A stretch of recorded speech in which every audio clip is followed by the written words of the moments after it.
When I was told that I had PCOS, I was really hoping that someone was trying to tell me that this meant pretty cute ovaries, Sista.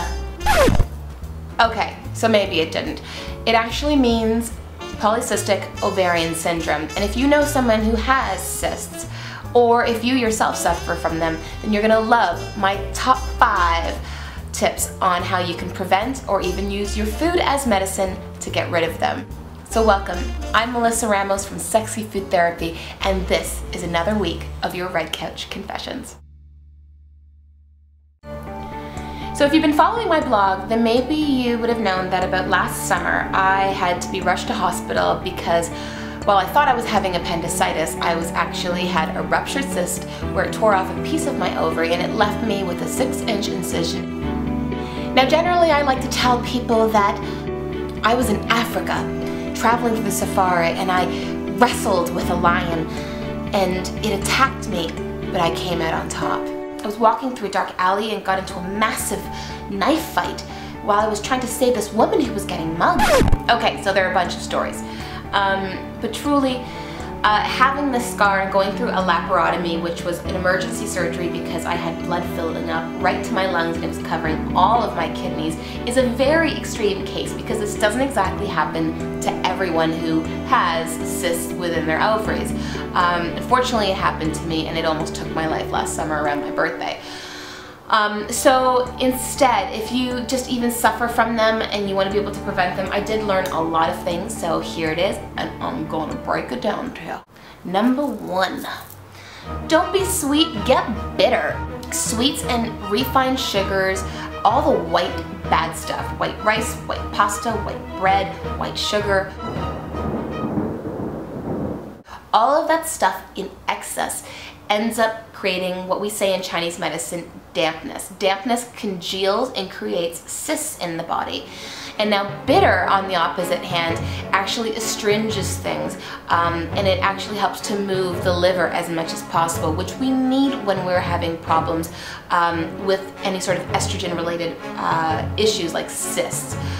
So having those sort of bitters will help to drain the dampness as much as possible. Number 2. Eat an anti-inflammatory diet. I would suggest tailoring down your meat consumption or even eliminating it and going for a lighter vegetarian fare.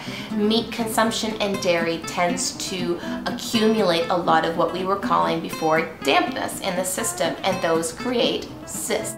So having a lighter vegetarian fare and maybe even adding a little bit of fish. Yeah, that was my fish impression.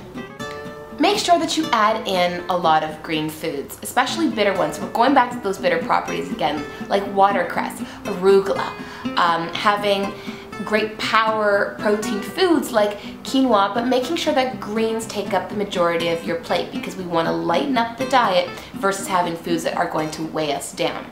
Number 3. Alright, so going with that green movement, I definitely would say green it up. Greens help to fuel the liver. They help to move the liver's qi, which is sort of the liver's vital energy, because when that liver's energy is stuck, it's unable to be able to move out all the bad estrogens that actually end up causing these things like cysts in our system, to name a few. Number 4. Lemon water. I know it seems so basic and I keep harping on the wonderful benefits of water, but when we don't drink water, that qi that I was talking about, that vital energy, becomes stuck, and what happens? Things begin to move very slowly and we end up getting congealed properties into us like cysts. Number 5. I'm going to tell you a little bit about some supplements that definitely you should know. One is the one that I think is amazing, is E3 Live. It is a blue-green algae supplement. It comes in liquid and also in capsule form, but I prefer the frozen liquid, and you can add it to smoothies and so forth. But it's what we call a COX-2 inhibitor. Yeah, I said COX. It actually helps to reduce inflammation, and going back to the whole eat an anti-inflammatory diet, E3 Live should be a very big part of that. The other supplement that I would recommend for you now that we're in the spring-summer time of year is to really focus in on the liver.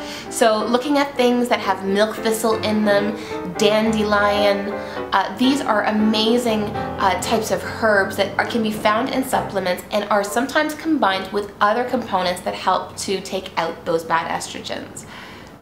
All right, everyone, thank you so much. This is another week of the Red Couch Confessions, and I am Melissa Ramos from Sexy Food Therapy. I would love to hear from you of your questions, comments, and confessions. Just email me at melissa@sexyfoodtherapy.com, and I look forward to hearing you and talking to you next week. Thanks, and have yourself a healthy, happy, and sexy day. Bye.